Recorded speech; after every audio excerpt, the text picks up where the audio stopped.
Bueno, buenos días, compañero y profesor. El día de hoy yo les voy a hablar acerca de la región del hombro, principalmente enfocado a la parte de la historia clínica y aún más en la semiología. Mi nombre es Angelina Sánchez Peraza y vamos a dar inicio con la exposición. Bueno, la región del hombro tiene una característica muy peculiar y sin embargo es la más importante, ya que podríamos resaltar que se considera la articulación más móvil del cuerpo humano, sin embargo también es la más inestable. A raíz de esto es que el dolor de hombro ocupa un lugar importante en las enfermedades que se presentan cotidianamente en la consulta, debido a que genera una gran discapacidad, incluso una función considerable para realizar las actividades de la vida diaria. Y se mencionaba en distintos artículos que puede esto a repercutir en la vida social, la vida cotidiana e incluso en lo laboral, ya que tantas empresas tienen que poner en discapacidad a las personas que realizan cualquier tipo de trabajo y tienen un dolor de hombro. Hablando de podríamos decir que hay una diferencia muy grande entre el dolor de hombro y la omalgia. La omalgia es la localización del dolor a nivel del hombro y tenemos que recalcar que no es útil para un diagnóstico, solo que cuando ocurren algunas situaciones, cuando no es posible precisar la estructura afectada porque hay ocasiones en las que el dolor es demasiado intenso, es que se realizan las maniobras de exploración, pero aún así no se puede diagnosticar como tal cuál es el lugar afectado, cuál es el músculo afectado, o en este caso la articulación o el tendón que está rozando con otro, entre otras posibles escenarios que pudiesen pasar. Las causas entre la omalgia y el hombro doloroso pudieran ser variables, incluso anatómicas, ya que pueden confundirse entre un hombro doloroso y una periartritis escapulohumeral, por ejemplo. Básicamente podríamos decir que la práctica deportiva, el propio proceso de envejecimiento como tal, son factores de riesgo que podrían desencadenar dichas situaciones. Sin embargo, las más comunes pues, son por la hipovascularización, la degeneración del tendón y la artritis reumatoide. El 70% de los pacientes con un hombro doloroso es debido a una lesión del manguito rotador, del cual estaremos hablando consecutivamente en la clase, ya que es como que en lo que más se enfoca la semiología al momento de realizar cualquier tipo de exploración. Okay. Hablando un poco de la anatomía para entender cómo está conformado, debemos de entender que lo más importante de esta es que el hombro está compuesto por 4 articulaciones, 3 grandes huesos y 3 grupos musculares principales. Básicamente, esto se le podrían denominar como la cintura escapular en un conjunto. A raíz de esto es que dichas estructuras se pudiesen dividir tanto en estabilizadoras dinámicas y estabilizadores estáticos. A dinámicos, como bien sabemos, corresponde a los que son capaces del movimiento y a lo estático a los que no tienen este tipo de movimiento. Para hacer la división y dejarlo en claro desde ahora, debemos de saber que los dinámicos, que están en verde y de igual manera en la diapositiva, nos referimos a todo aquello que se puede mover. Y con esto nos referimos al CLIRS o a lo también denominado como el manguito rotador, que sería el músculo supraespinoso, infraespinoso, redondo menor y escapular. Así como también mencionar que son los que mueven y comprimen la cabeza del húmero y de igual manera la estabilizan dentro de la cavidad glenoidea. Por otro lado, los estabilizadores estáticos serían todas aquellas estructuras óseas de la cintura escapular, el rodete, la cápsula articular y los ligamentos glenohumerales. La cápsula articular está reforzada por los tendones del manguito rotador y los ligamentos glenohumerales, lo que añade una mayor estabilidad a la cintura escapular y por ende también a la articular. Hablando de la estructura ósea, que como bien sabemos pues es como muy básica, realmente está comprendida solo por tres huesos. Bueno, a ver, permítame, voy a poner mi puntero.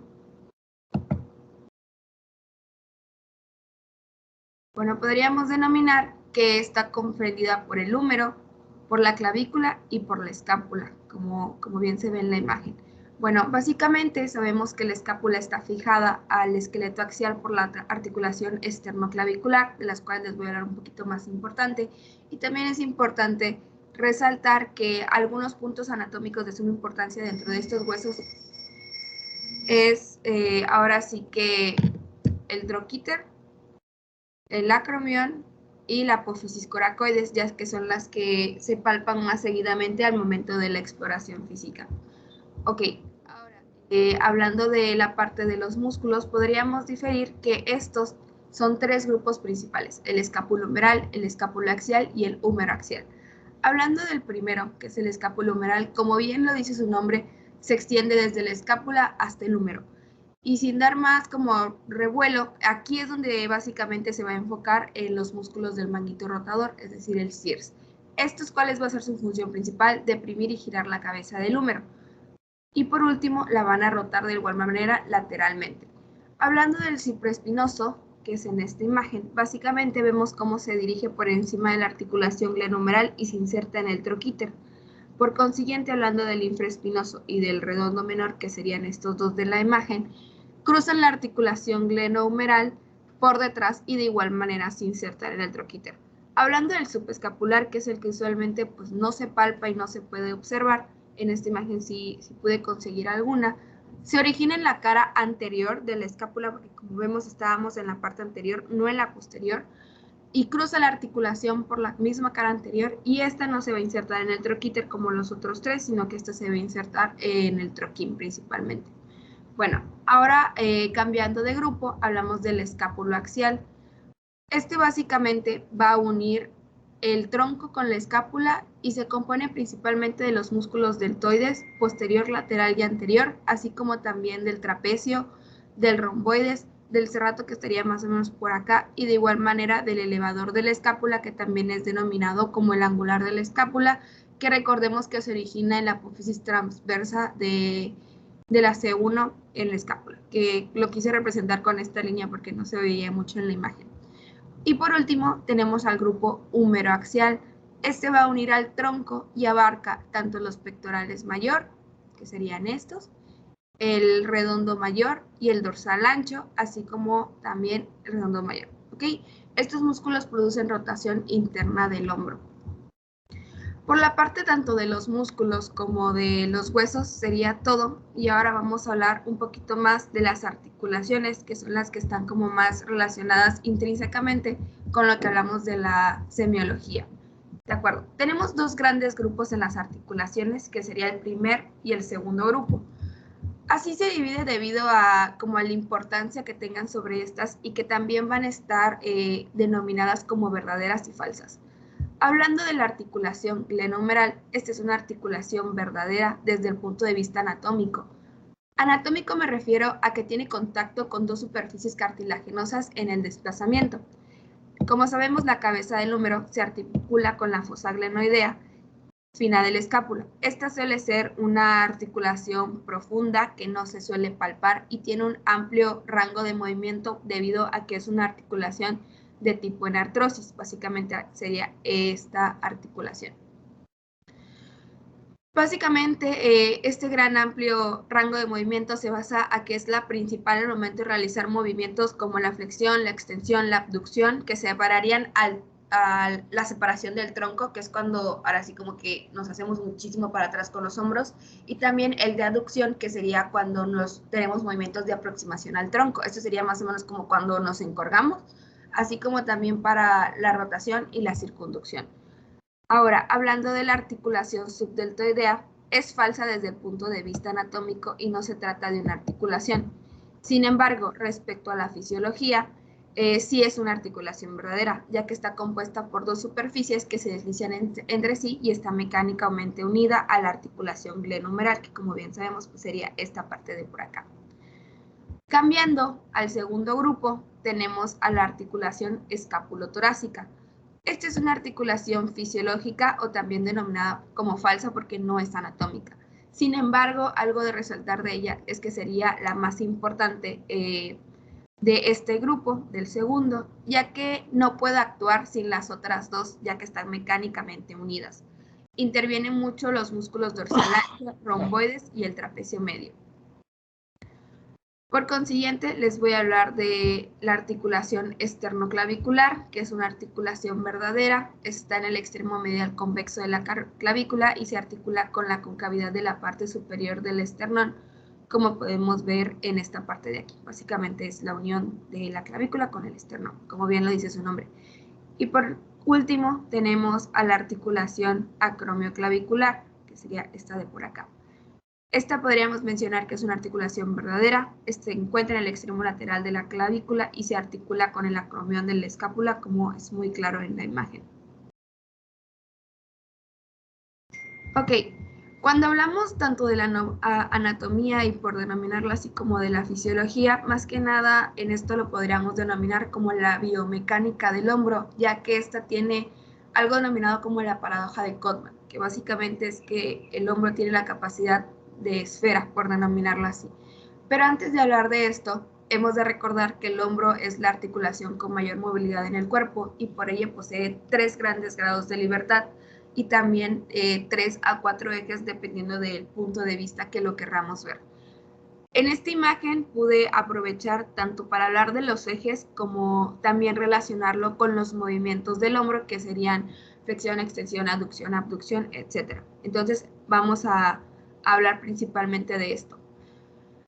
Hablando primero del eje transversal con plano frontal, este permite el hombro los movimientos de la flexión a 90 a 180 grados, como podemos ver en la imagen, que básicamente la flexión es levantar el brazo en el plano sagital de la articulación glenohumeral, como podemos ver en la imagen. Y por otro lado, también tenemos que se encarga de la extensión, que es llevar el brazo ya no ahora hacia adelante, sino hacia atrás, de igual manera en el plano sagital respecto a la articulación glenohumeral a unos 50 grados. Básicamente permite los movimientos de flexo-extensión. Por otro lado, tenemos al eje antero-posterior, que incluye el plano sagital, y los movimientos más importantes que vamos a ver aquí es la abducción y la aducción. Hablando principalmente de la aducción, esta sería de tipo simple, ya que cuando se realiza en el eje vertical vamos a tener otro tipo. El brazo va a descansar al lado del cuerpo y el movimiento inicia con un hombro elevado con abducción y se lleva el cuerpo de manera medial. Básicamente esta sería la aducción, pero hablando de la abducción en esta es elevar el brazo sobre el plano coronal en la articulación glenohumeral. Básicamente aquí hablamos de aducción y en la parte de abajo hablamos de abducción. Sin embargo, en el eje vertical, que sería ahora sí que la parte de la abducción, está determinado por la intersección tanto del eje del plano sagital y del plano frontal. Aquí tenemos movimientos de flexión y extensión, sin embargo también van a ser denominados como una abducción de 90 grados en el plano horizontal. Por último, les voy a hablar del eje longitudinal del húmero. Esto se va a ver más enfocado tanto en la rotación externa, que lo que va a tener es que un movimiento alrededor del centro de rotación del hombro, cuyo vector movimiento angular se aleja de la línea media. Como podemos ver, básicamente aquí la flecha está siendo muy claro de cómo este se va a alejar. Entonces, por ende, cuando hacemos una rotación interna, es cuando se dirige a la línea media, es decir, cuando entra hacia el cuerpo, por denominarlo así. Aquí tenemos dos cuestiones, que va a existir una rotación voluntaria y una automática. A la voluntaria me quiero referir a la que utiliza el tercer grado de libertad, que son los que les mencioné, y la rotación automática se realiza sin ninguna acción voluntaria, por denominarlo así. Básicamente, esto tendría que ver con 2 a 3 ejes y se denomina como la paradoja de Codman. Esta en realidad se me hizo muy interesante, yo no la conocía. Pero, ¿de qué hablamos cuando estamos tocando este tema? Básicamente es la rotación del hombro de al menos 80 grados hacia afuera, que ocurre al flexionar el hombro hasta su posición máxima y luego aducirlo. No sé si han visto el típico video de redes sociales donde te ponen un reto de que inicias con la palma de la mano hacia posterior como a lateral hacia ti y luego tú tienes que realizar una serie de movimientos rotatorios para que este termine viendo hacia la cara anterior. Básicamente esto es la paradoja de Codman y cómo se aplica. Pero bueno, esto se debe a que el hombro, como les mencionaba anteriormente, tenía una característica geométrica de toda esfera, así como podemos ver en esta imagen. Es decir, que existen múltiples rutas para ir de un punto a otro, como bien se ve en esta imagen. Para ir a esta posición tenemos que pasar de una rotación externa hacia una interna en un solo movimiento, es decir, de afuera hacia adentro. Y por consiguiente llevar la mano arriba en el plano sagital y luego hacia abajo en un plano coronal, llegando también de esta forma a una rotación externa. Es lo que les mencionaba, empezabas con la palma en posterior y luego terminabas con la palma en anterior. Básicamente, lo que les mencionaba con los movimientos rotatorios es que estos van a ser los principales de la cintura escapular y principalmente la elevación.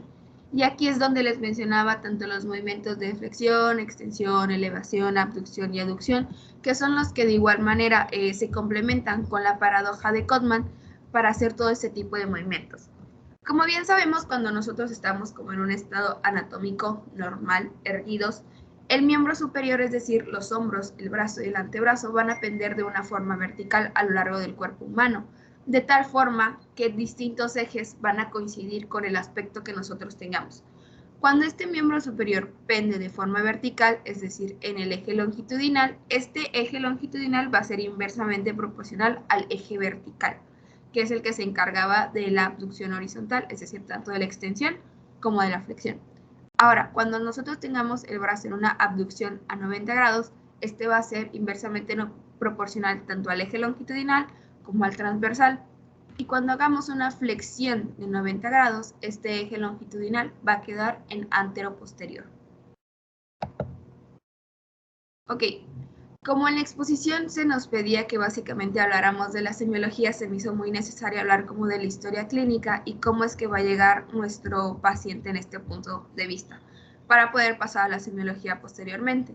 La exploración del hombro y en general se va a basar mucho en la inspección seguidamente de la palpación. Sin embargo, es muy necesario realizar una anamnesis que, como ven, vemos está conformado por edad, ocupación, dolor, signos de alarma, antecedentes personales.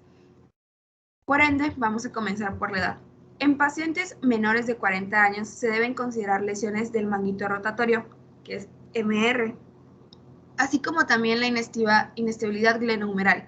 Como son pacientes jóvenes, casi siempre este tipo de lesiones va a ser por traumatismos.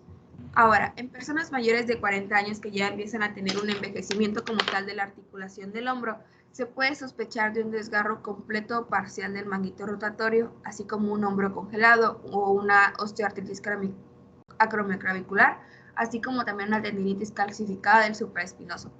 Como bien sabemos, la ocupación suele estar muy relacionada y más en este tipo de patologías que son como muy mecánicas. Cuando nuestro paciente refiera que él va al gym, hace levantamiento de pesas, así como también deportes de contacto como, no sé, fútbol americano o fútbol como tal, básicamente estos van a tener una mayor predisposición a tener inestabilidad glenohumeral, así como también osteoartritis acromioclavicular. Por otro lado, cuando nuestro paciente refiera que tiene un ejercicio como de tenis, natación y béisbol que implica un movimiento repetitivo del brazo, aquí vamos a relacionarlo con patologías del manguito rotatorio. Y por último, cuando tengamos una persona que es pintora, guardia de tránsito, limpiadores de vidrio, es decir, que mantengan su brazo abducido la mayor parte del tiempo, estos van a estar propensas a sufrir tendinitis calcificada del supraespinoso mayormente. Hablando de la situación del dolor, podríamos utilizar el acrónimo de Alicia, que como recordaremos es antigüedad, localización, irradiación, características, intensidad, cuáles son los factores que la tenían o lo agravan, así como también la frecuencia, la duración y la asociación con otros síntomas. Hablando principalmente de las características más importantes a tomar en cuenta en una consulta de traumatología, es la duración. Cuando esta puede ser mayor a 6 meses, aquí es cuando lo vamos a considerar crónico y lo podemos denominar como una de las patologías anterior. Así como también se me hizo muy curioso la hora de aparición. Yo creí que esto no tendría nada que ver, pero hay una tendencia que cuando tenemos lesiones del manguito rotatorio, así como del hombro congelado y neoplasias que van a estar relacionadas a esto mismo, estas van a tener un predominio nocturno. Ok, hablando de los signos de alarma o acompañantes, podríamos tener la presencia de parestesias, debilidad, áreas hipoestésicas que van a ayudar al diagnóstico para una radiculopatía cervical, así como también lo más común es que si un paciente tenga fiebre, tos con expectoración, pueda dirigir como toda la anamnesis hacia que tenga una infección o inclusive una neoplasia pulmonar. Siguiendo con la anamnesis, no podemos dejar de indagar en ciertas patologías que pueden ser de antecedentes personales patológicos, así como también de antecedentes familiares, ya que hay cierta relación sobre estas. Por ejemplo, factores de riesgo coronarios de agudo que apuntarían a un infarto agudo al miocardio. Cuando tenemos una neuropatía cervical hablamos de una alteración sensitiva y motora, así como también una infección, antecedentes de cáncer, signos que sugieran alguna deformidad del hombro como tal, ya que podemos de igual manera a la inspección ver masas o edemas que indicarían una neoplasia. Los antecedentes personales de interés, como en toda consulta, pues puedes ver la diabetes mellitus, la enfermedad tiroidea, la coronaria, pulmonar crónica, procedimientos cardiovasculares previos, incluso cirugía.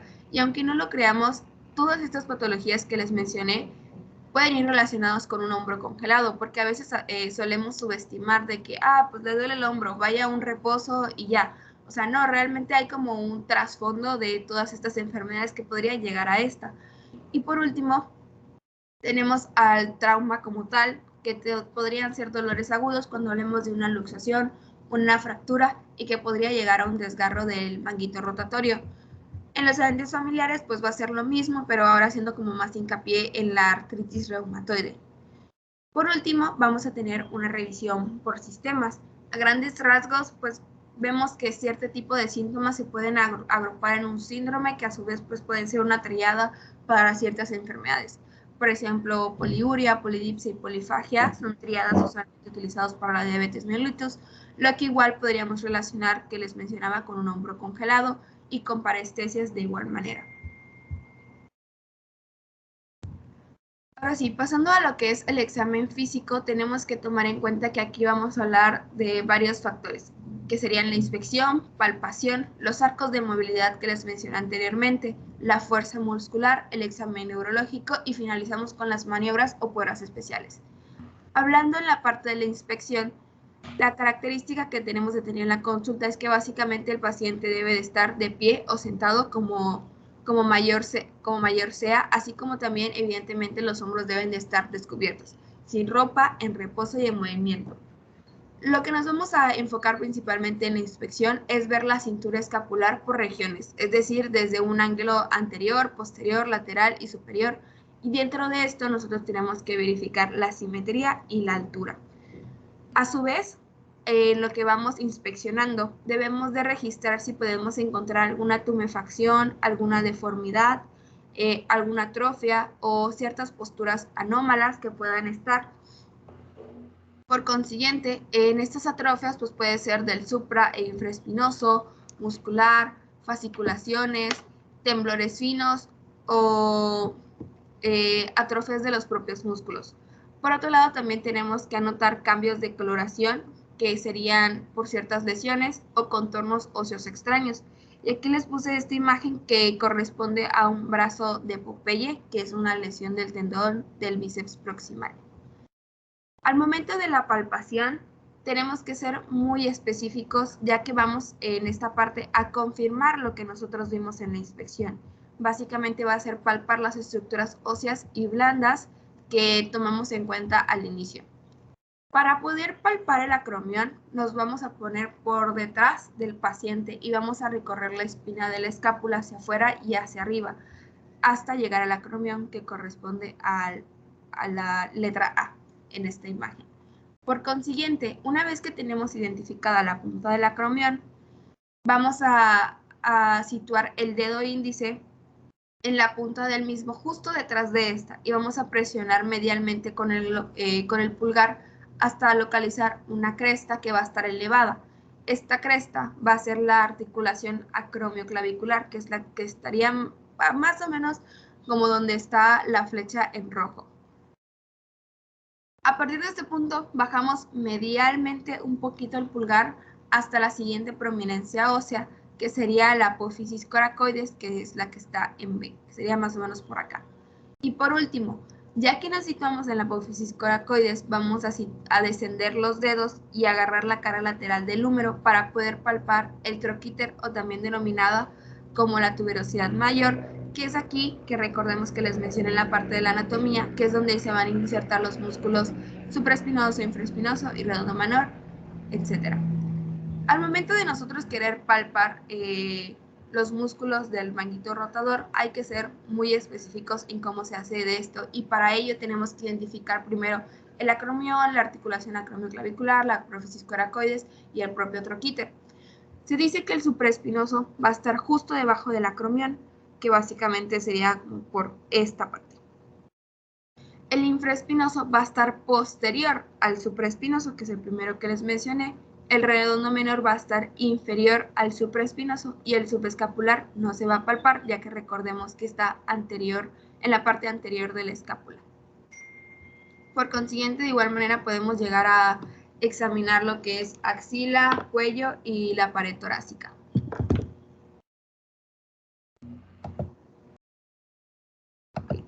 Vamos a hablar de los arcos de movilidad. Para recordarles, pues son abducción, aducción, extensión, flexión, rotación interna y rotación externa, que ya les mencioné anteriormente. Sin embargo, aquí, como estamos hablando de la palpación, como regla general, el paciente va a realizar dos tipos de movimientos. Si en dado caso solamente se va a quedar en los activos.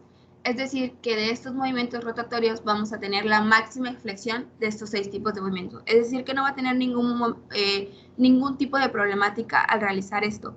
Sin embargo, como nuestro paciente está acudiendo al médico usualmente porque le duele algo, porque tiene una sensación extraña, va a tener ciertas limitaciones. Y de activos, estos movimientos van a pasar a ser pasivos. Y como bien lo dice su nombre, es decir, de forma lenta.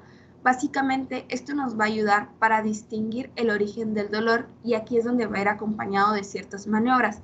La más importante en esta parte de los arcos de movilidad se denomina como el test de rascado de Apley. Básicamente, si nuestro paciente puede realizar esta posición como la de la imagen y la de aquí, vamos a valorar la movilidad activa del hombro. Cuando nuestro paciente, al momento de estar abduciendo o aduciendo o haciendo la extensión máxima, si nuestro paciente tiende a tener un dolor, aquí podríamos confirmar que ya existe un problema totalmente relacionado con el hombro, e incluso pudiéramos empezar a denominarlo como un hombro congelado, una osteoartritis, una tendinitis, un manguito rotatorio. Sin embargo, hay maniobras más importantes en las cuales les voy a hablar en la parte de la semiología. Para no pasar desapercibido como toda esta parte de la palpación, hablamos de la fuerza muscular. Esta va a estar denominada por la escala del Daniels y básicamente nos ayuda a medir la fuerza de los músculos del cuerpo humano, principalmente que serían los del deltoides, el trapecio, el bíceps, el tríceps, y básicamente es para los trastornos neuromusculares. Como bien vemos en la escala de Daniels, sabemos que va a ser 0 cuando el músculo no se va a contraer, es decir, que va a existir una parálisis completa del mismo. En el 1 sería que el músculo se contrae, pero no hay un movimiento como tal. Es decir, que la contracción puede palparse o al menos visualizarse, pero no va a haber un movimiento. En el apartado número 2, el músculo se va a contraer y va a efectuar todo el movimiento, pero sin resistencia. Es decir, que no puede vencer la gravedad y la articulación va a estar en su plano horizontal todo el tiempo. En el número 3, el músculo puede efectuar el movimiento en contra de la gravedad como única resistencia. En el punto número 4, el músculo se contrae, efectúa el movimiento completo en toda su amplitud, en contra de la gravedad, incluso en contra de alguna resistencia manual que se esté llevando a cabo, porque en casi todas las maniobras especiales, el médico, el fisioterapeuta, el traumatólogo va a poner resistencia, y usualmente cuando esto pasa incluso hay dolor. Y por último, en el apartado número 5, el músculo se va a contraer, va a efectuar un movimiento, es decir, que no va a tener ningún problema, o sea, ni con la gravedad, ni con la resistencia, no va a existir dolor, ni ninguna oposición al mismo. El examen neurológico va a estar basado por el test de Sporling principalmente, que cuando hay un dolor significa una radiculopatía cervical que les mencionaba anteriormente. ¿Cómo se va a llevar a cabo esta? Bueno, el paciente va a estar sentado, vamos a tener la cabeza hacia atrás y la vamos a girar hacia el lado afectado. Si aquí hay dolor, es decir que tenemos un problema en la columna cervical. De igual manera, podremos hablar de pruebas de sensibilidad, por ejemplo, en la superficie lateral del hombro y el brazo, que sería básicamente esta parte. Cuando existe algún dolor o no tenemos un movimiento o existe debilidad, atrofia muscular, adelgazamiento y aplanamiento del contorno del hombro, podríamos hablar de que estamos teniendo un problema en el nervio axilar, que recordemos que está en C5. Vamos a hablar de las maniobras especiales, que igual son denominadas como pinzamientos y que son de diferentes maneras.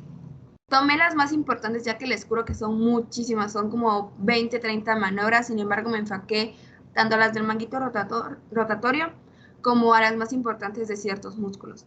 Hablemos del pinzamiento de Neer que corresponde a estas imágenes.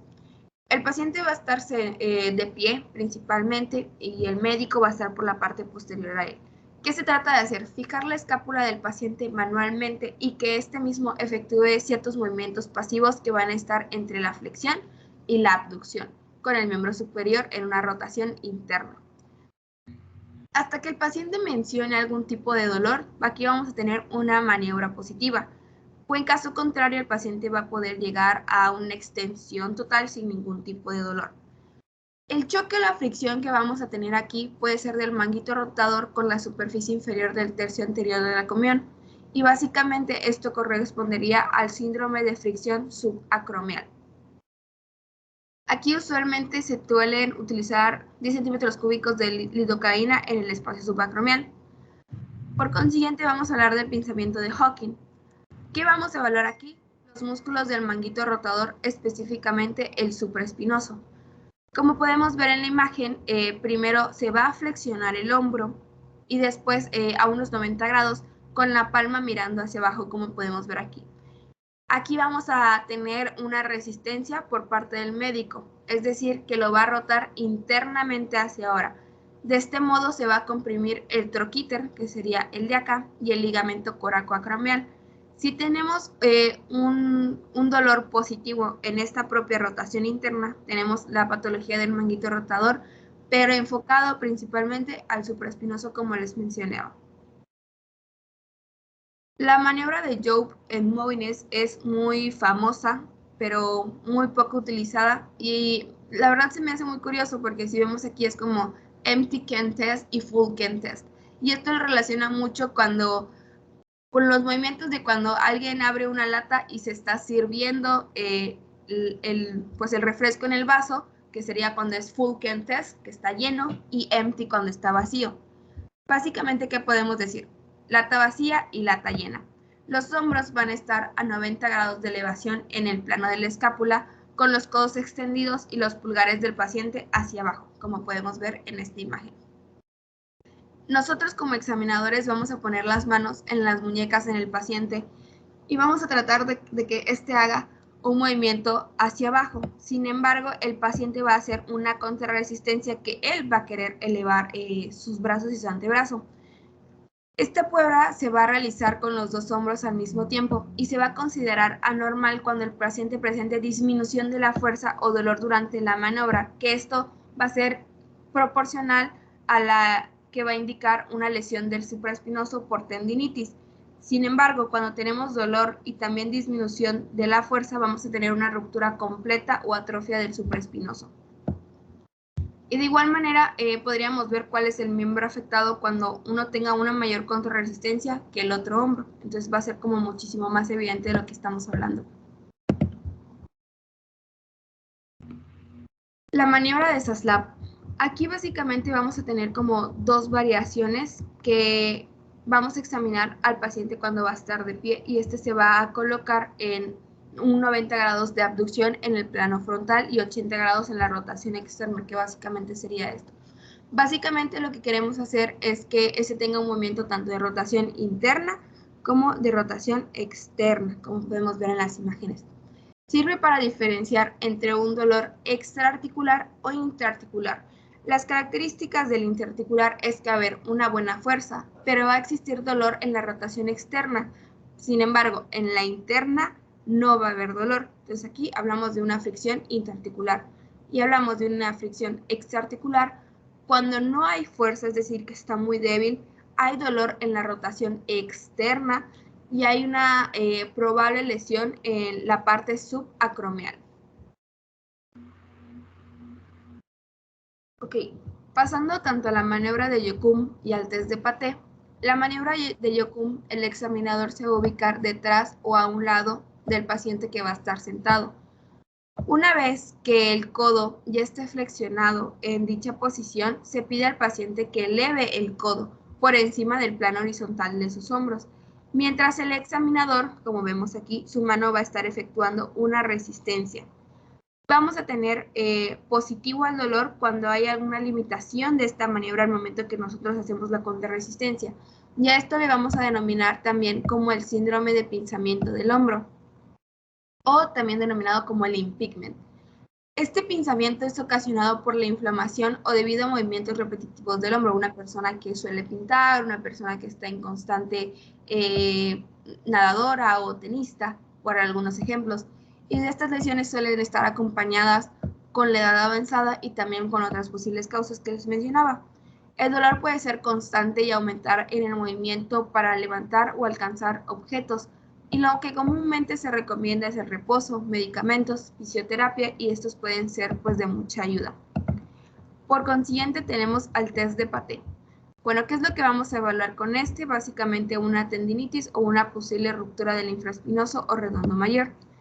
Aquí le vamos a pedir a nuestro paciente que abduzca el hombro a unos 90 grados en el plano de la escápula y va a rotar el hombro 90 grados, que sería esta parte de acá, con el codo en flexión a 90 grados, es decir, como en escuadra para que me entiendan. Y se va a pedir al paciente que de este movimiento de 90 grados, ahora va a realizar una rotación externa, mientras el examinador, como vemos aquí, el paciente va a tratar de hacerlo como hacia atrás y el médico o cualquier persona que lo está atendiendo pues va a querer hacerlo hacia internamente, hacia abajo, por decirlo así. Entonces, se va a considerar una prueba positiva cuando tengamos un dolor. Sin embargo, cuando hay solo dolor es una tendinitis, y cuando no se logra una rotación externa, es decir, que nuestro paciente no tenga la fuerza necesaria para hacerlo hacia atrás, por denominarlo así, hay una ruptura del infraespinoso o redondo mayor. Aquí quiero decirles que no es como que el paciente esté haciendo fuercitas con el médico, sino que nada más es como poner su mano y tratar de que este mismo como que venza la gravedad, por denominarlo así. Hablando del signo del pañuelo, este es muy sencillo en realidad, o también denominado como el cross arm test. Se busca que el hombro esté abducido a unos 90 grados y a la máxima aducción, que como vemos en esta imagen, y el codo en una máxima flexión en esta parte. El miembro, como vemos en la imagen, pues va a rodear el cuello del paciente por la parte anterior. Si este provocase algún dolor, estaríamos hablando de una patología en la articulación acromioclavicular principalmente. Y por último les voy a hablar acerca del deslizamiento inferior. Básicamente, el paciente va a estar sentado y el hombro va a estar en una abducción de 20 grados, como bien vemos en la imagen inicial. Y por consiguiente, el codo va a tener una flexión de 90 grados. Aquí vamos a dejar reposar, por denominarlo así, el antebrazo del paciente sobre su antebrazo. Y el examinador, como vemos en la imagen, va a colocar la otra mano en el tercio medio del brazo, que sería esta parte de acá, ejerciendo una fuerza de tracción en valgo del brazo del paciente con la mano que sostiene el codo, manteniendo la otra mano del brazo del paciente en fulcro. Básicamente, ¿qué es lo que vamos a evaluar aquí? Es que si esta prueba se va a considerar positiva si el paciente refiere dolor durante la disminución o la traslación normal del hombro con este movimiento. Y aquí podríamos referirnos principalmente a un hombro congelado. Ok. Principalmente de las lesiones del manguito rotador o del CIRS. Nosotros tenemos que evaluar principalmente esta lesión cuando nuestro paciente refiera un dolor intenso en la cara lateral, una pérdida de fuerza en el movimiento y una limitación para elevar el brazo. ¿Qué va a ser lo primero que nosotros debemos de hacer? Bueno, vamos a abducir el brazo afectado hasta unos 90 grados y de esta manera lo vamos a flexionar el antebrazo, que sería esta parte, a otros 90 grados, que correspondería a una rotación interna del hombro. Cuando hay un dolor o existe alguna limitación de que con trabajo lo puede rotar internamente, aquí ya podemos referirnos a que hay una lesión del manguito rotador. Sin embargo, no sabemos qué músculo va a estar más afectado o cuál no lo está. Es decir, que ahora tenemos que determinar cuál es, si es supraespinoso, infraespinoso y redondo menor o el subescapular.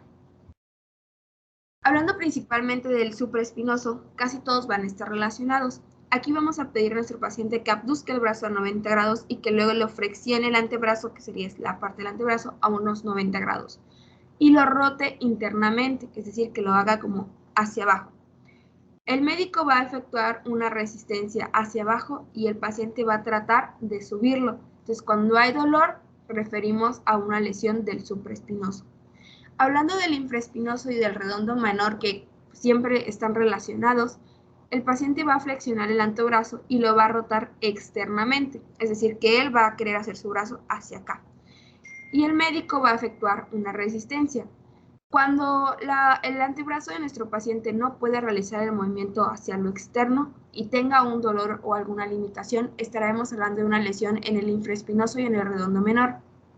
Por último, hablando de una lesión en el músculo subescapular, es lo inverso a lo del infraespinoso y el redondo menor. Es decir, que ahora el médico va a efectuar una resistencia externa y el paciente va a tener que hacer una rotación interna, es decir, hacia adentro, hacia su línea media, por denominarlo así. Entonces, cuando existe un dolor al momento de querer llegar a una rotación interna, vamos a tener una lesión del músculo subescapular.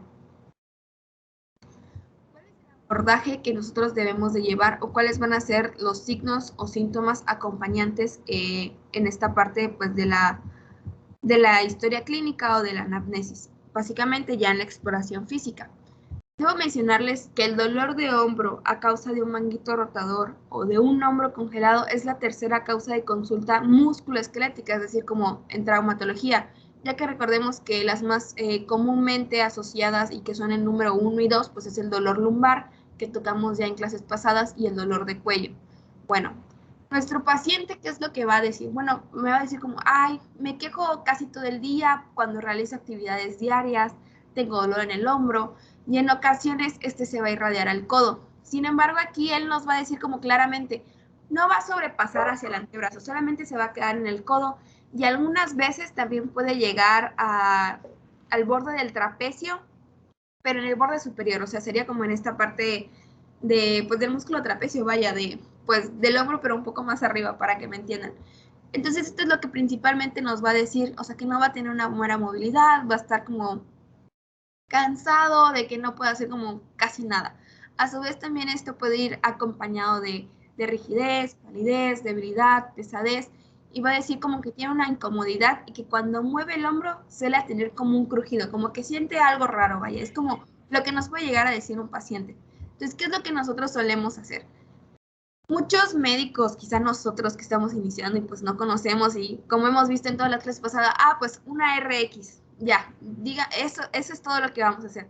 Pues no, realmente en este tipo de lesiones no ocupamos una radiografía. Las radiografías, pues como bien sabemos, pues se van a limitar a luxaciones, fracturas, espolones óseos o otras posibles causas como la artritis. O sea, aquí no nos va a servir de mucho. Sin embargo, lo más importante que vamos a tener que relacionar es la semiología. O sea, en realidad la semiología lo va a hacer todo. O sea, como vemos, con una rotación interna y con una rotación externa, nosotros podemos saber cuál va a ser el músculo afectado.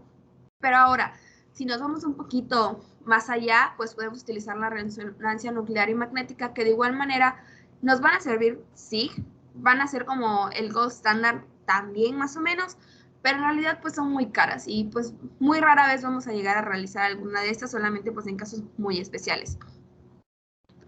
¿Qué es lo que vamos a hacer usualmente con este tipo de pacientes? Bueno, vamos a tener un tratamiento conservador, que es el que les mencionaba anteriormente. ¿Qué va a pasar aquí? Pues básicamente lo más común es que el médico les diga como pues ten reposo, no va a haber ningún problema, aplica hielo para la inflamación y ve a fisioterapia. Pero bueno, la fisioterapia, como bien sabemos, pues es muy importante en este tipo de lesiones porque va a ayudar a que progresivamente vaya mejorando el paciente. Sin embargo, cuando ya el tratamiento conservador no es suficiente, vamos a utilizar inyecciones. Estas inyecciones es el tratamiento tradicional, pero que realmente y científicamente no han reducido el dolor como tal. El médico podría recomendar una infiltración con esteroides en la articulación del hombro.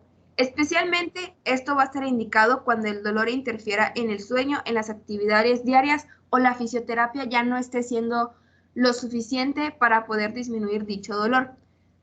Aunque estas indicaciones pues sean válidas, hay una contraindicación muy importante. Es que debido a que cuando ya tenemos un debilitamiento del tendón que es progresivo y el el médico, el traumatólogo, tiene que estar muy pendiente de esto, debido a que si su paciente o existe posibilidad de una cirugía, estas inyecciones ya no se deben de llevar a cabo porque solamente van a hacer que la patología siga avanzando de cierta manera y que no se pueda realizar una cirugía, que es de los que les voy a hablar en la siguiente diapositiva y ya por último. Tenemos tres opciones de una cirugía, básicamente ya van a ser en casos como muy graves de que el dolor de hombro ni con tratamiento conservador, ni con fisioterapia, ni con las inyecciones fueron suficientes. Disculpa, está pasando una moto. ¿Qué es lo que podemos llevar a cabo? Una transferencia de tendón. La verdad es que estas imágenes me gustaron mucho porque pues, literalmente así es como se hace. Pero bueno, a veces el daño que tenemos en los tendones por el manguito rotatorio, que son básicamente van a ser los tendones de los músculos del manguito, van a estar como muy dañados y es muy difícil volver a adherirlos. En este caso, el cirujano puede considerar junto con el traumatólogo una transferencia del tendón. Básicamente este procedimiento se usa un tendón de otra parte del cuerpo para utilizarlo en el manguito rotador, que sería en la parte del hombro. En la parte posterior, que sería esta, el cirujano va a tomar un extremo del tendón que principalmente es el del dorsal ancho y lo va a sujetar con una sutura en ese extremo, que es básicamente lo que se ve aquí. Y con la pinza lo va a jalar hasta el hombro, por denominarlo así. Este tendón que va a ser transferido se va a conectar o poner con suturas en la parte del hueso del húmero y entonces el cirujano lo va a ajustar con suturas para que este tire del tendón contra el hueso y lo sujete en su lugar. En algunos casos, como vemos en esta imagen, se va a utilizar los anclajes en el hueso para sostener de igual manera la sutura y pues quede de una mejor manera. A raíz de esto, pues se cierra el músculo, se utiliza sutura muscular y por último, pues ya se cierra la piel y pues ya es así como quedaría el paciente. Tenemos la reparación artroscópica del tendón.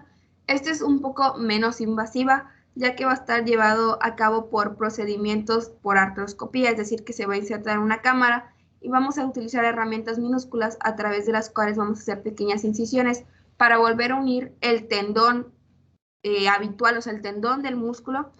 Aquí no vamos a utilizar el tendón como en la transferencia, sino que aquí va a ser del mismo para que ya se ponga en el hueso como tal a través de ciertas suturas.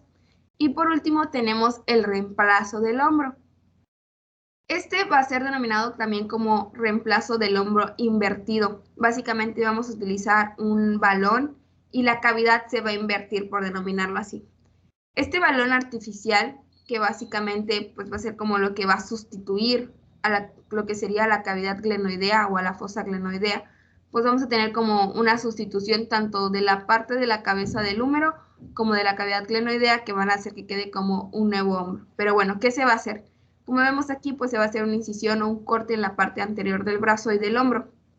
Y el cirujano, pues evidentemente debe separar los músculos, cortar a través del tejido para poder exponer la articulación.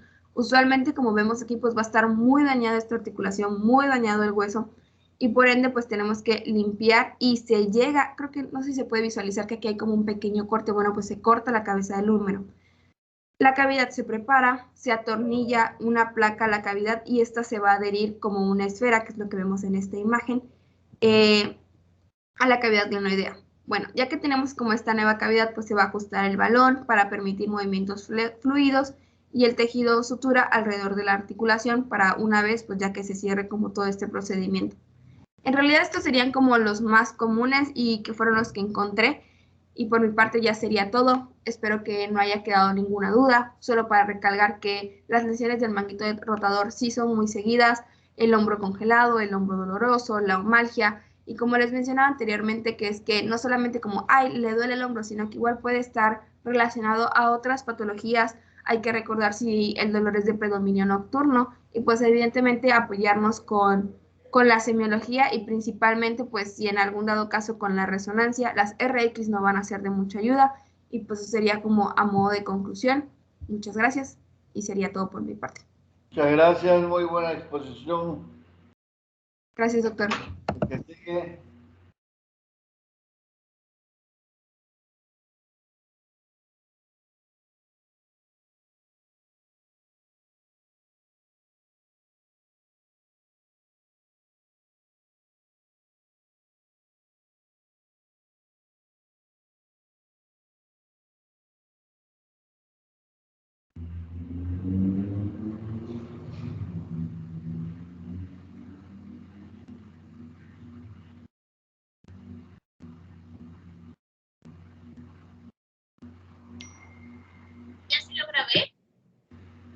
Ya.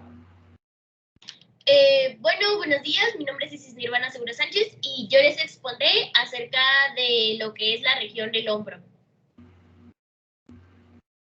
Bueno, acerca de la anatomía del codo, esta es una trocleartrosis conformada por la extremidad distal del húmero, que se conoce como una plaqueta humeral y en cuyo borde inferior se hallan las superficies articulares, la troclea, que es la que estoy señalando, y el cóndilo.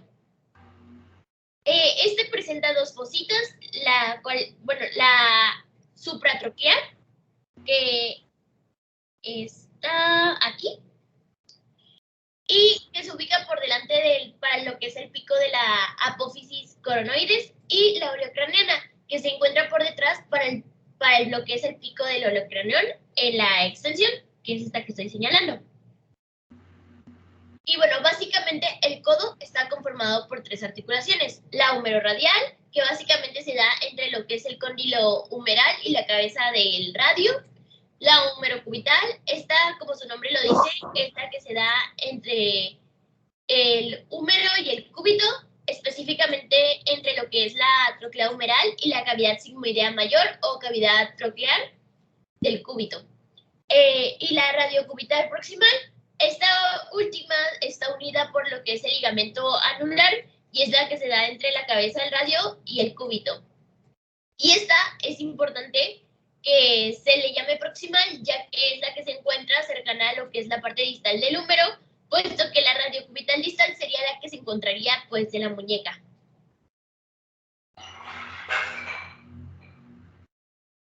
Bueno, el codo tiene dos ligamentos, el lateral interno y externo, que en conjunto tienen la forma de un abanico fibroso que van de la epitroclea por dentro y del epicóndilo por fuera, hasta lo que es el contorno de la gran cavidad sigmoidea del cúbito. Los flexores del codo son tres: el braquial anterior, el supinador largo y el bíceps braquial. La extensión del codo se debe solo a lo que es el músculo tríceps braquial y sus músculos supinadores son el supinador corto y el bíceps braquial, y los pronadores, el pronador cuadrado y el pronador redondo. En cuanto a la inervación del codo, el nervio mediano y la arteria humeral discurren por lo que es el surco para bicipital interno, separados solo por lo que es la insección en coroides del pronador redondo que los recubre luego en diagonal. Podemos observar que el nervio cubital es superficial y corre por dentro del canal epitroclear, y el nervio radial discurre por el surco bicipital externo a nivel de lo que es el cuello radial, que se divide en una rama motora y otra sensitiva. Ahora bien, en cuanto a su rango de movilidad articular, anatómicamente el codo representa una sola articulación. En realidad, no hay más que una sola cavidad articular, y esta articulación se engloba en conjunto de articulaciones: la humerocubital de la trocleartrosis, que es para los movimientos de flexoextensión del codo; la humeroradial, la que igual se le llama condiloartrosis, que está relacionada con la pronosupinación del antebrazo; y la radiocubital proximal o trocoide, que junto a la radiocubital inferior efectúan lo que son los movimientos pronosupinadores del antebrazo. Y bueno, la cápsula articular es única, mientras que los ligamentos de refuerzo se encuentran a los lados. Estos ligamentos, medial o interno y lateral o externo, se extienden desde lo que es la epitroclea y el epicóndilo al cúbito, a nivel de lo que es la cavidad sigmoidea mayor y la apófisis coronoides.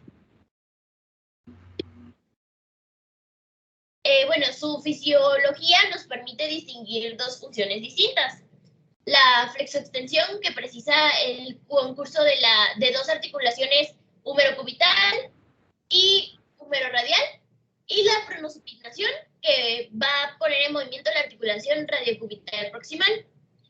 El eje del antebrazo está situado en lo que es la prolongación del eje del brazo, siendo esta la posición de referencia.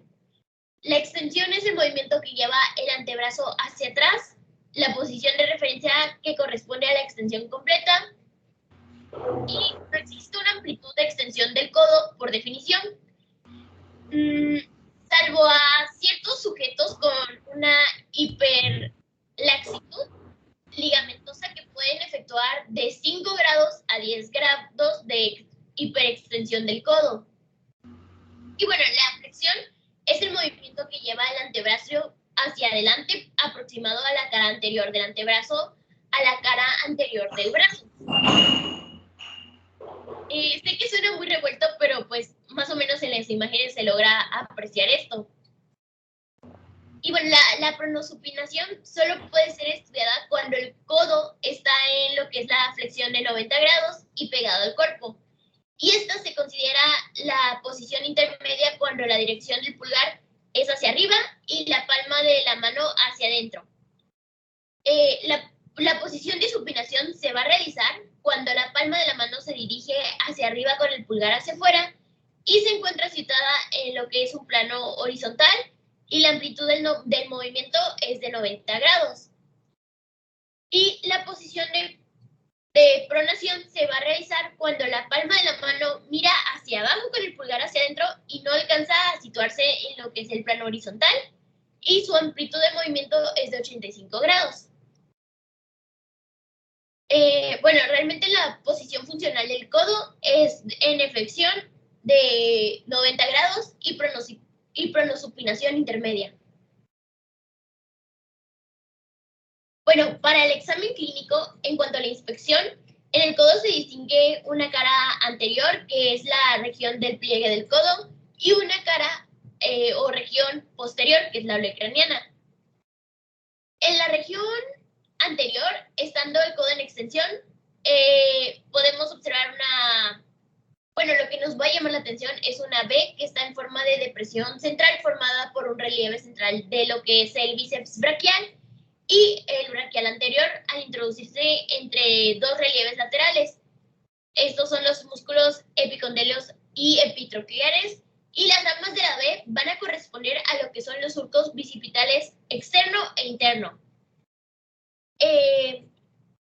En el punto en el que profundizamos en el bíceps, se va a observar lo que es el pliegue cutáneo anterior del codo, que está ubicado de 2 a 3 centímetros más arriba de lo que es la interlínea articular con el codo en extensión. Y ya en su región posterior, con el codo pues ya en extensión, el olecranión y el tendón del tríceps, forman lo que es un rodete central con una depresión a cada lado del olecranión. Y entre este y la piel va a haber una presencia de lo que es una bolsa serosa retroolecraniana. Y aquí va a existir un valgismo fisiológico del codo de 10 grados a 15 grados, que este puede ser más notable en la mujer también. Y esto es para ver si hay deformaciones, cambios de volumen, alteraciones en la piel. Y bueno, ya en la palpación deberíamos de examinar si hay cambios en lo que es la temperatura, el volumen o forma, tanto en lo que es la cara anterior como en la cara posterior. Y bueno, existen 3 puntos de referencia para esto, lo que es la punta del olecranon, la epitroclea y el epicóndilo. Y cuando el codo está flexionando, van a formar lo que es un triángulo equilátero y con el codo en extensión de los 3 puntos se van a colocar en una misma línea horizontal. De hecho, lo podemos observar en la imagen, que el triángulo que les menciono es en la primera y lo del codo en extensión, pues ya sería más o menos cuando la segunda, pues ya se está llevando a cabo y ya se llega a tener el brazo en completa flexión. Para explorar lo que es la cabeza del radio, con el codo en flexión de 90 grados, hay que ubicarnos en lo que es el epicóndilo y a 1 centímetro más distal está lo que es la cúpula radial. Y al realizar los movimientos de pronosupinación se puede apreciar lo que es la cabeza del radio que rota debajo del dedo. Bueno, en cuanto a lo que es su movilidad, su flexoextensión va a ir desde 0 grados, que es una extensión completa, hasta 145 grados, que es de una flexión activa. Y pueden llegar a haber casos de hiperextensión que va a variar de 10 grados. Y bueno, la pronosupinación se realiza en lo que es el codo y la muñeca. En el codo, la cabeza radial va a girar su ligamento anular, y en la muñeca, con fines un poco más prácticos, podemos aceptar que la extremidad radial va a girar sobre lo que es el extremo cubital. También se debe analizar con el codo en 90 grados y junto al tronco.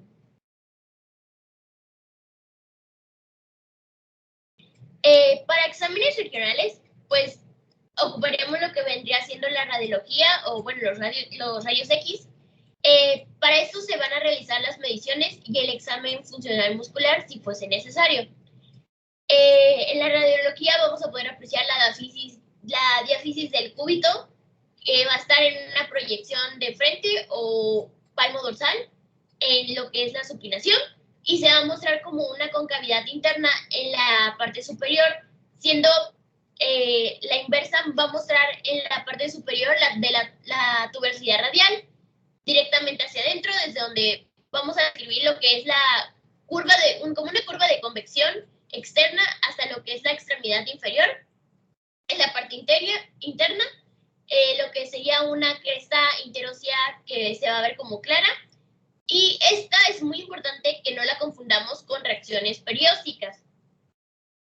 Y bueno, en vista lateral y supinada, la diáfisis del cúbito es suavemente convexa hacia adelante en su tercio superior, mientras que en el tercio inferior va a cambiar a una ligera concavidad.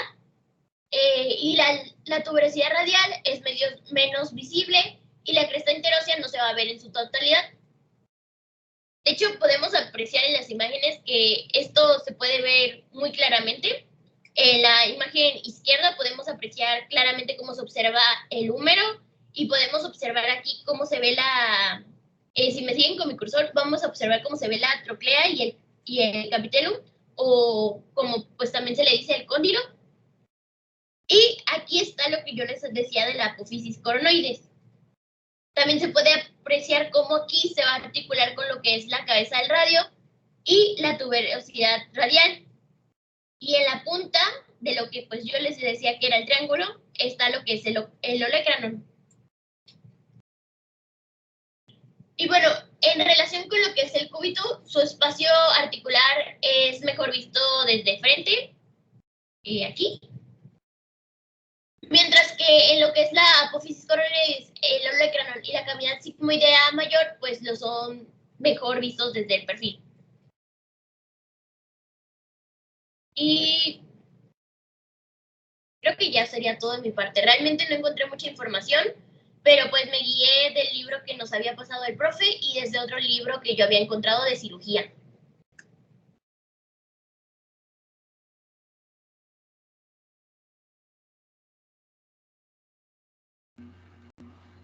Gracias.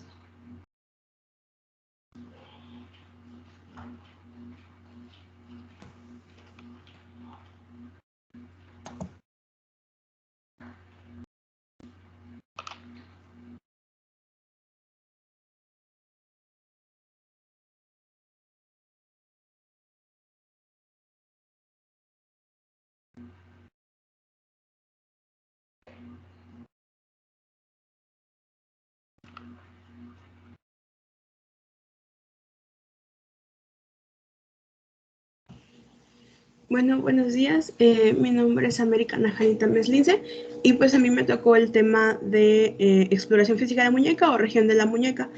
Realmente este tema es... A ver, una pregunta. ¿Y Carlos Enrique Sierra Almaraz no se presentó hoy? Mi compañero se dio de baja, doctor. Me comentó Wendy que le había comentado que Ok. el tema me parece que era antebrazo. Sí. Gracias. Bueno, entonces voy a continuar. Como les comentaba, pues yo voy a hablar de la región de la muñeca y Eli,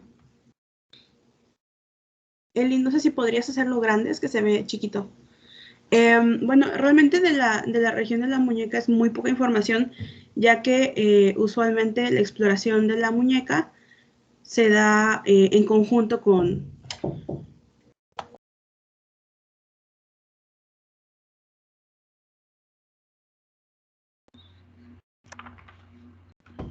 A ver, creo que se fueron las diapositivas en un momento, por favor. Sí, sí, sí. Ya está de nuevo.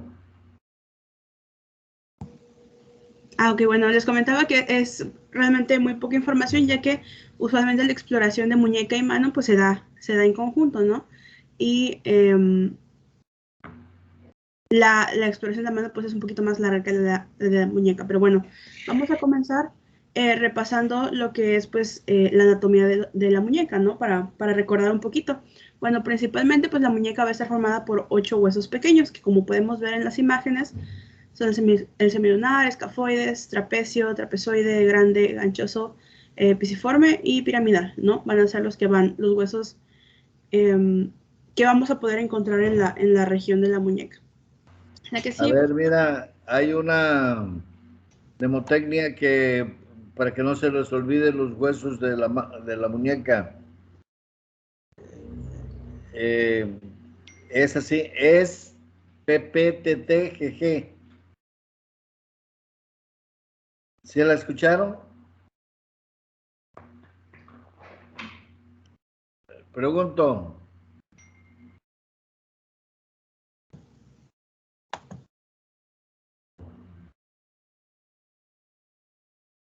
¿Podría No, repetirla, doctor, doctor, no la había por favor? escuchado. Perdón, ¿escucharon? ¿No escucharon la mnemotecnia? ¿La podría repetir, por favor? Sí, es PPTTGG. Es quiere decir la E escafoide, la S semilunar, la P piramidal, pisiforme, TT trapecio, trapezoide, la G hueso grande y la otra G hueso ganchudo. Es PPTTGG. Ya no se les olvida. Por ejemplo, ella comenzó con piramidal y el primero es escafoide. Así como se los estoy dando, está en orden en la fila. Escafoide, semilunar, piramidal, pisiforme, trapecio, trapezoide, hueso grande y hueso ganchudo. Ya no se los olvida. ¿Sí lo escucharon bien? sí, doctor. Sí, doctor. Ok, adelante. Ok, la que sigue, por favor. Bueno, también vamos a tener que, en lo correspondiente a los músculos y pues a los ligamentos, pues los músculos, vamos a tener ciertos músculos en el área, ¿no? De la muñeca, como podemos ver, pues algunos de estos, los que van a converger en esta área, pues van a ser el radial corto, el primer radial, cubital anterior, cubital posterior, palmar menor, palmar mayor, extensor corto del pulgar y abductor largo del pulgar. La que sigue, por favor. En cuanto a los ligamentos, pues vamos a poder encontrar, como podemos ver en la imagen, pues a los ligamentos radiocarpiano palmar, colateral radial, a los intercarpianos, al colateral cubital y pues a los digitocarpianos, ¿no? En esta área anatómica. La que sigue, por favor. Y bueno, en lo correspondiente pues a los vasos sanguíneos, a la irrigación sanguínea, pues vamos a poder encontrar principalmente pues que en esta área pues está lo que es la arteria cubital, la arteria radial y pues como vamos a ver en la imagen, también pues está el arco palmar del carpo, ¿no? Y pues ahí en la imagen también podemos apreciar pues los vasos sanguíneos que irrigan la mano, que pues nos va a ser útil para pues la siguiente exposición de mi siguiente compañera, ¿no? La que sigue, por favor. Ah, no, déjale en esa.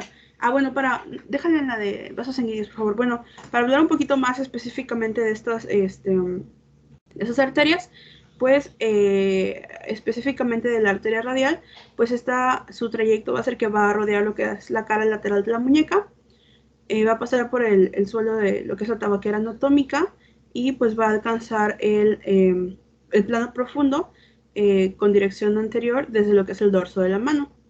Esta arteria pues va a tener su origen en lo que es la continuación de la arteria axilar, que pues viene de lo que es el brazo, en lo que es el borde inferior del tendón del músculo menor. Esta arteria se va a ramificar en la rama dorsal del carpo, que pues se va a dirigir, como les mencionaba anteriormente, pues como el arco palmar, es el arco que diga dorsal del carpo, va a cruzar la muñeca y pues va a terminar de alguna manera de decirlo en lo que son las arterias pues, metacarpianas dorsales y pues, específicamente la primera arteria metacarpiana dorsal, ¿no? Y pues hablando de la segunda arteria que tenemos en esta diapositiva, pues lo que es la arteria cubital pues va a entrar en la mano mediante lo que es la zona medial de la muñeca. Esta arteria pues va a ser medial a lo que es el gancho del ganchoso y después pues va a girar en sentido lateral cruzando lo que es la palma, donde va a formar el arco palmar superficial. Va a tener su origen en la arteria braquial que va a pasar pues, por debajo del codo, como ya vimos. Y pues esta arteria pues, se ramifica en las ramas recurrentes cubital anterior, cubital posterior, en la interósea común, en la palmar del carpo, dorsal del carpo, en lo que es también el arco palmar profundo y el superficial. Esta pues, se va a distribuir entre lo que es los músculos del antebrazo, la muñeca, que es nuestra área específica de la que vamos a hablar, y lo que es la mano, ¿no? La que sigue, por favor. Bueno, los nervios en la mano es un tema muy importante, ya que, pues como les voy a explicar a continuación, pues hay ciertas técnicas que nos sirven para poder pues, comprobar su funcionalidad, ¿no? Y que estas nos van a ayudar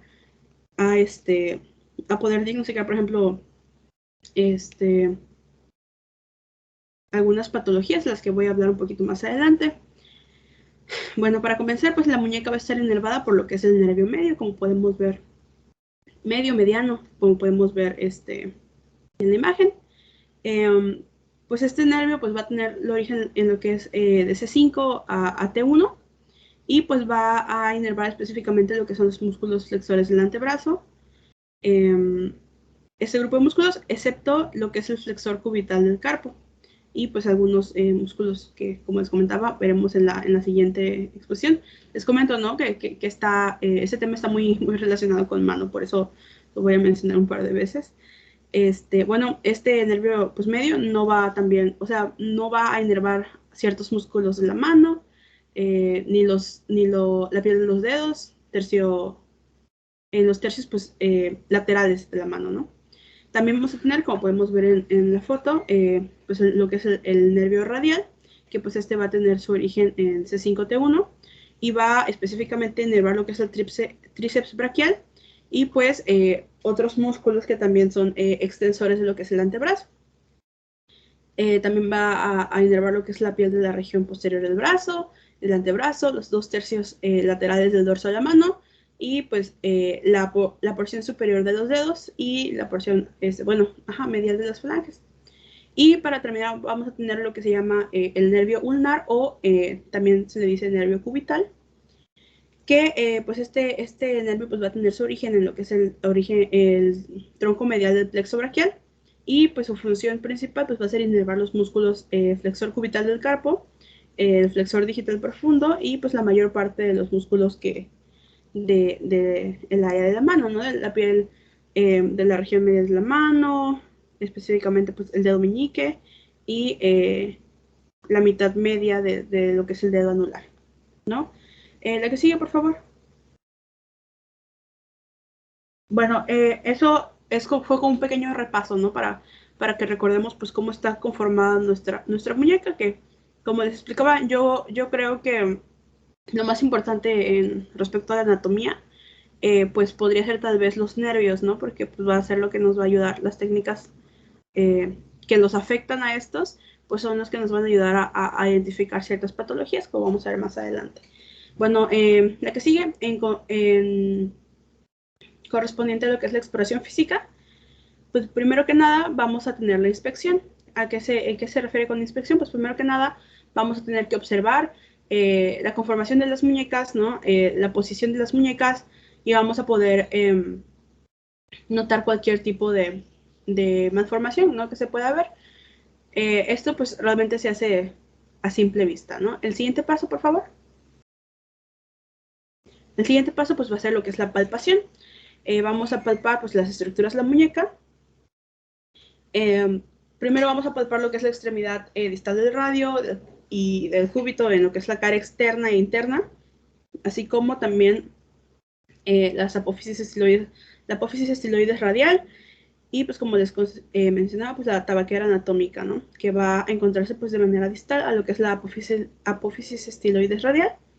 Y cuando esta se va a tornar un poquito más definida cuando pues el pulgar está extendido, ¿no?, cuando existe una extensión lateral de lo que es el pulgar. La que sigue, por favor. Bueno, también vamos a pedirle al paciente que haga ciertos movimientos, pues para poder evaluar lo que son los arcos de movilidad, es decir, pues si tiene afectada la capacidad de mover, ¿no?, el área de las muñecas. La que sigue, por favor.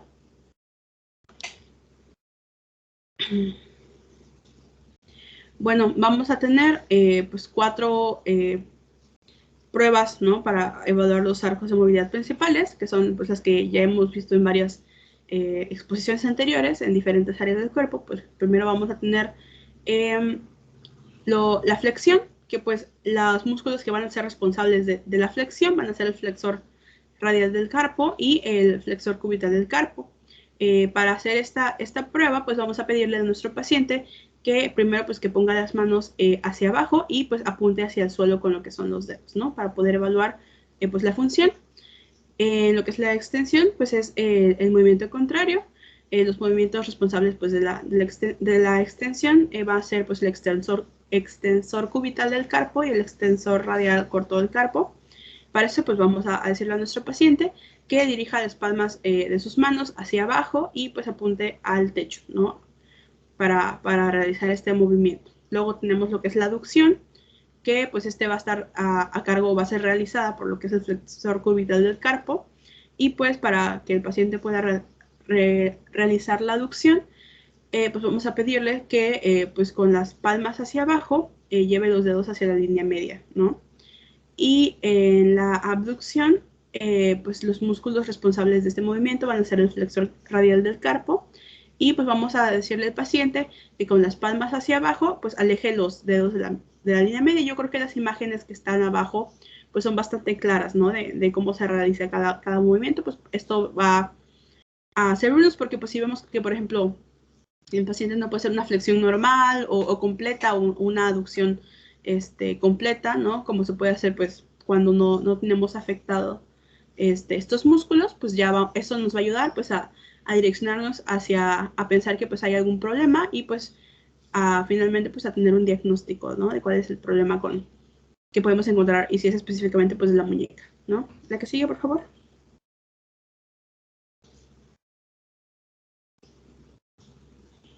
Y bueno, como les mencionaba, pues mi exposición es bastante corta, entonces lo último que vamos a ver pues son 3 maniobras de exploración que nos van a ayudar, como les mencionaba. Estas maniobras de exploración son, por decirlo de alguna manera, específicas para ciertas patologías que les voy a mencionar más adelante. Es decir, si esta maniobra pues resulta positiva, nos va a indicar una patología específica. La que sigue, por favor. Bueno, primero vamos a tener lo que es el test de Tinel.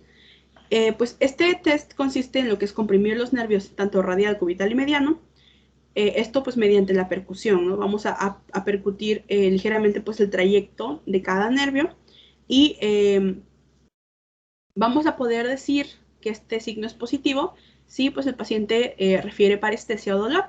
En caso de que pues no tuviera ninguno de estos hallazgos, pues vamos a decir que es negativo y que pues no hay ningún problema, ¿no? Y si nuestro signo es positivo, es decir, pues el paciente refiere parestesia o dolor, vamos a tener que esto puede indicar el síndrome del túnel del carpo, ¿no? La que sigue, por favor.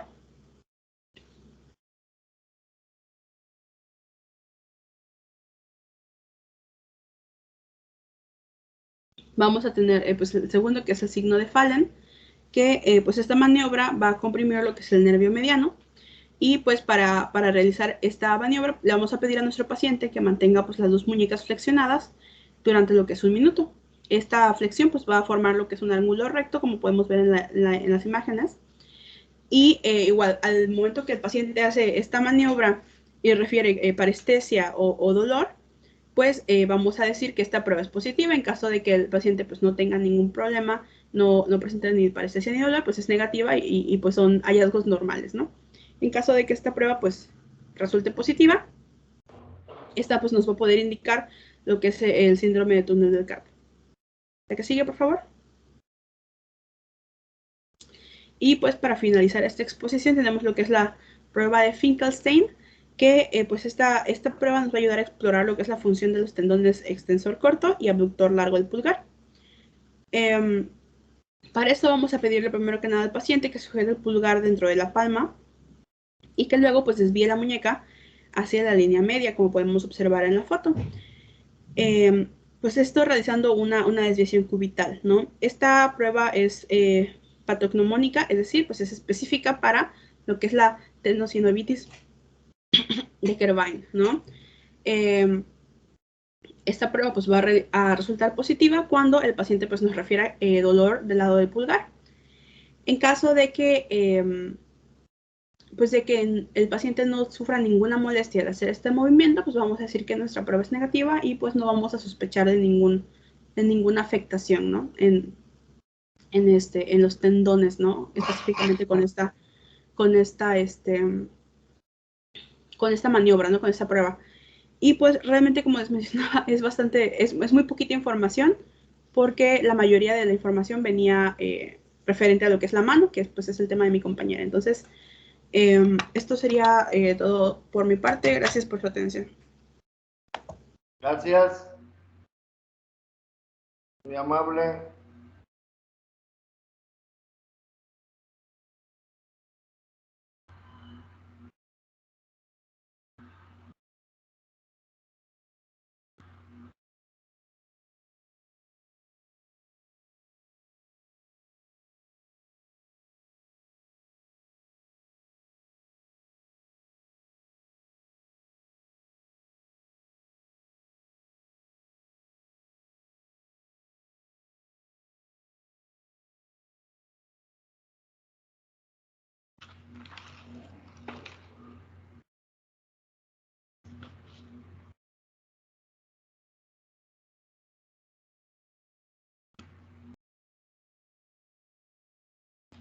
Larisa, Daniela, ¿vas a presentar ahorita o lo dejamos para la próxima clase? Pues como gusta usted, profesor, pues yo Nos ya, quedan 17 minutos. ¿Es pues largo sí, tu tema?